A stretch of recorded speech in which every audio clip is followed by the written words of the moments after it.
Assalamualaikum warahmatullahi wabarakatuh. Alhamdulillah wassalatu wassalamu ala Rasulillah wa ala alihi wa sahbihi wa man walah wa ba'd.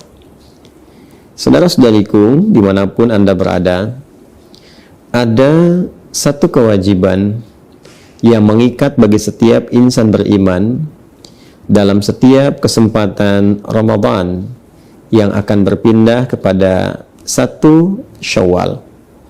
Kewajiban itu disebut dengan zakat fitri atau juga yang viral dengan sebutan zakat fitrah, yang batas pengeluarannya sebelum ditunaikan sholat sunnah Idul Fitri yang 2 rakaat itu. Zakat fitri seperti disebutkan dalam hadis Nabi SAW yang diviralkan sampai kepada kita melalui sahabat Ibnu Abbas radhiyallahu taala anhuma, ditujukan kepada 2 hal utama. Ibnu Abbas radhiyallahu taala anhuma menyampaikan bahwa farada Rasulullah sallallahu alaihi wasallam zakat al-fitri. Rasulullah sallallahu alaihi wasallam telah mewajibkan zakat fitri tuhratan lis-shaimi minal lagwi warafathi, sebagai satu tujuan pertamanya, penyuci, pembersih bagi setiap mukmin yang menunaikan ibadah siam Ramadan dari aneka perbuatan yang tidak bermanfaat atau hal-hal kotor yang pernah berlangsung selama ia menunaikan ibadah siam Ramadan itu. Tanpa disadari, kadang-kadang tersirat pikiran-pikiran yang tidak tepat, kata-kata yang kurang pantas untuk diucapkan, atau tindakan yang sebaiknya tidak dilakukan saat menunaikan ibadah siam, yang termasuk dalam kategori lagha dan rafat. Maka mengeluarkan zakat fitri ini otomatis akan menyucikan, membersihkan segala yang dinilai kotor dan kurang pantas tadi. Yang kedua, zakat fitri juga disebutkan di hadis ini tu'matan lil masakin, sebagai support makanan, sebagai support logistik bagi saudara-saudari kita yang tidak mencukupi, yang diistilahkan dengan kalangan masakin atau orang-orang yang masuk kategori miskin, yang kesulitan untuk mendapatkan logistik makanan di hari pada saat semestinya kita sudah tidak berpuasa lagi. Karena itu 1 Syawal harinya disebut dengan Idul Fitr. Fitron seakar dengan kata futur, iftar, yang berarti makanan awal yang dikonsumsi. Pada saat kita masuk 1 Syawal, sebelum kita menunaikan ibadah salat Id, maka sunnahnya kita makan terlebih dahulu, setidaknya makanan ringan yang menunjukkan bahwa hari itu sudah tidak puasa lagi. Hari itu dibolehkan makan kembali. Hari itu adalah raya yang seharusnya orang gembira, yang ditandai dengan makan makanan pembuka.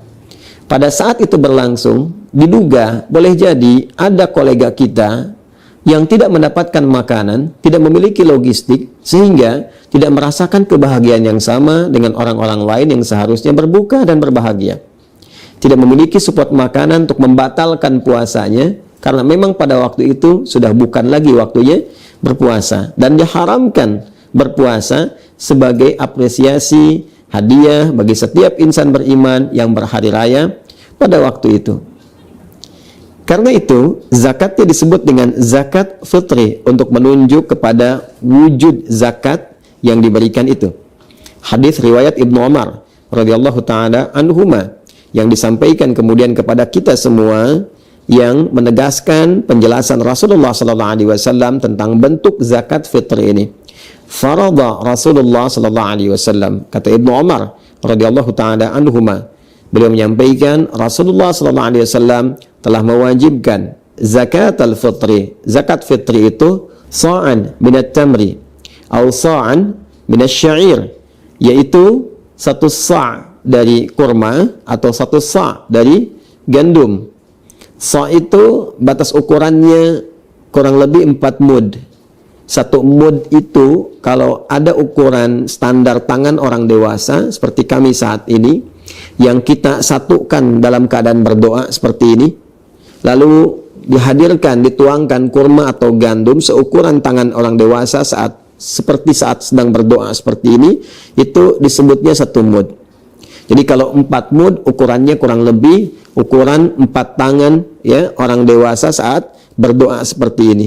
Itu 4 mud sama dengan 1 sa'. Kalau dikonversi ke ukuran kita saat ini, tentunya akan sesuai dengan bahan makanan pokok yang dikonsumsi.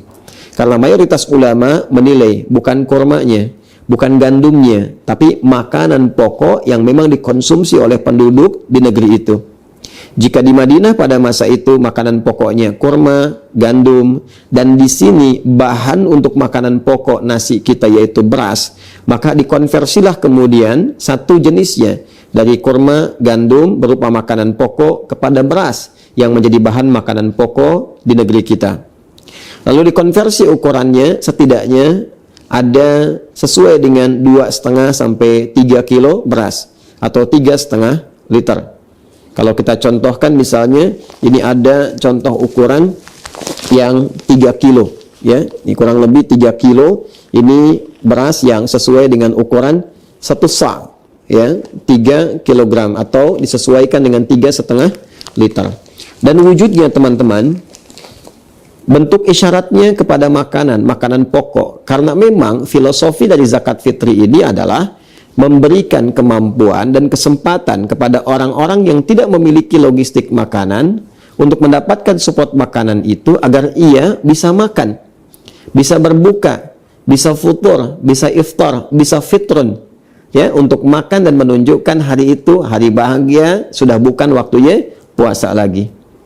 Jika dulu kurma itu makanan yang siap santap, sampai sekarang hampir jarang orang yang memasak kurma karena sifatnya bisa langsung dimakan. Karena itu mudah dibagikan sebelum sholat 2 rakaat Idul Fitri. Maka boleh kita bagikan misalnya setelah sholat Isya di malam Id, kemudian bertakbir, kita bagikan, dan tentunya boleh saja kita sertakan juga makanan-makanan pendamping yang sifatnya memberikan warna dan rasa ketika digabungkan dengan makanan pokok. Misal, kita tadi ingin memberikan beras misalnya, kita berikan di malam Idnya. Lalu disertakan makanan-makanan lain pendukungnya, seperti ikannya misalnya, kan? Atau misalnya hal-hal lain yang sekiranya bisa dipadukan dengan nasi ketika nanti beras ini dimasak. Dan pos untuk bisa menambahkan makanan-makanan tambahan tadi bisa kita ambil di skema infak. Jadi ada yang zakat di makanan pokoknya, kemudian infak untuk menyertakan sehingga menjadi bentuk sembakonya. Bisa kita sertakan misalnya minyak gorengnya, gulanya, sehingga ketika diberikan pada kalangan yang berhak menerima itu dari kalangan miskin atau masakin, maka dia menerima utuh dalam bentuk sembako yang disiapkan untuk keesokan harinya bisa dia nikmati. Jadi zakat fitrinya konversi makanan pokok, skema infak yang didapatkan selama Ramadan misalnya bisa disertakan ke dalam pelengkap dari makanan pokoknya. Itu spirit yang ingin kita sampaikan. Kemudian zakat fitri juga wujud fisiknya berupa makanan pokok, tapi hikmahnya yang sangat dalam juga memberikan dampak kepada nurani kita yang paling dalam, ke jiwa kita untuk kembali kepada keadaan bersih.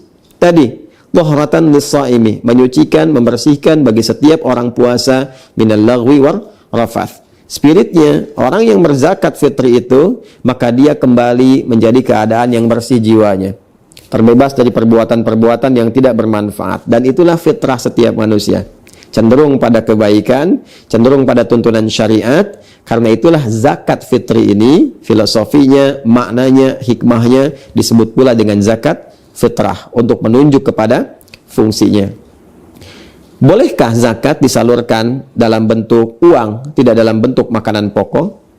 Mayoritas ulama, jumhur ulama, terutama ulama Malikiyah, Syafi'iyah, Hanabilah, mereka semua sepakat menyampaikan bahwa zakat fitri disalurkan dalam bentuk makanan pokok, karena tujuan pokoknya adalah mensupport logistik untuk bisa dikonsumsi sehingga dapat menunjukkan bahwa hari itu bukan Ramadan lagi. Hari itu waktunya berbuka, hari itu berhari raya, hari itu bergembira. Memang dari madhab Hanafi ada yang berpendapat kebolehan untuk bisa menyalurkan dalam bentuk uang. Namun ini dinilai oleh para ulama mayoritas sebagai pendapat yang lemah kiranya, karena boleh jadi dikhawatirkan berpotensi bertentangan dengan tujuan-tujuan mula zakat fitri itu difardukan. Dikhawatirkan diberikan kepada hal yang justru tidak mensupport logistik, misal diberikan pulsa kah atau yang lain kah yang tidak memberikan tanda berhentinya ibadah Ramadan dan masuknya pada hari raya kembali, boleh makan lagi dan bergembira di waktu itu. Kalaupun memang kita menilai misalnya dia makan tapi dia juga butuh pakaian, butuh misalnya aspek yang lain, maka sertakan skema infak yang mungkin dikumpulkan dalam konteks zakat mal saat teman-teman sekalian mengumpulkan itu pada saat kesempatan Ramadan. Karena itu, mari kita siapkan untuk mengeluarkan zakat fitri kita seukuran seperti yang tadi telah disebutkan, 2,5 sampai 3 kg beras kalau dikonversi ke beras, kemudian bisa diiringi dengan makanan-makanan iringannya dalam bentuk nanti sembako yang mencukupkan untuk dinikmati, yang dipadukan dengan skema infak yang boleh jadi Allah titipkan kepada kita selama Ramadan ini. Mengikat kewajibannya bagi setiap insan beriman yang memiliki kemampuan logistik cukup untuk dirinya dan orang-orang yang dinafkahi dalam lingkup keluarganya, ada kelebihan dari situ, maka itu yang kemudian digunakan untuk berzakat fitri yang berdampak kesucian, kemurnian fitrah kita, sehingga disebut dengan zakat fitrah. Semoga Allah membimbing kita untuk memudahkan dalam mengeluarkan zakat fitrah. Zakat fitri ini menyucikan jiwa kita, memperbaiki diri kita, dan ingat, hanya dikeluarkan sebelum sholat id. Ketika dilakukan setelah sholat id, maka jatuhnya tidak menjadi zakat fitri lagi, tapi menjadi sedekah biasa saja. Adi Hidayat, semoga bermanfaat. Subhanakallahumma wa bihamdika nasyhadu an la ilaha illa anta nastaghfiruka wa natubu ilaik. Assalamualaikum warahmatullahi wabarakatuh.